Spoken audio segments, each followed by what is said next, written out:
Now we want to look at a special case of our angle at the center is twice the angle at the circumference rule.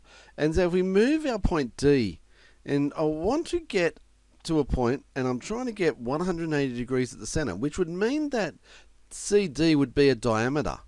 I get that nice straight line, and it's not as easy as it looks. So we'll get as close as possible. We're 0.05 degrees off, I think. Getting a little bit closer. There we go. We'll take it as close as possible.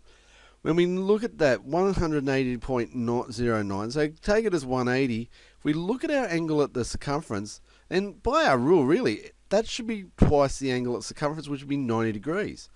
Basically, that means that if I can get a diameter there and put lines from the diameter to the circumference, then that's going to be a right angle every time. So again, that's not going to move. Every time I'm going to have a right angle triangle there. This is what we call an angle in a semicircle. So an angle in the semicircle means that if you have a semicircle there and create lines on going to the circumference from the ends of the diameter, then that will subtend and write a right angle every time.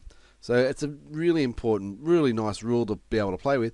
Basically, that means any right angled triangle can have a circle drawn through it, through the three vertices there, and you'll get that nice right angle every time, with the hypotenuse being the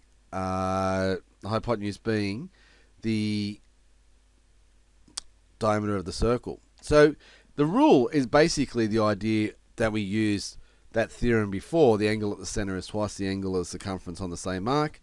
So if that's 180 degrees, that must be 90 degrees at the center there, at the circumference. So we were able to prove that every time. That's one proof. There's more than one way to prove that, and you'll see that as you go through and read about circle geometry. There's more than one way to do that. But there's that rule. There's another theorem.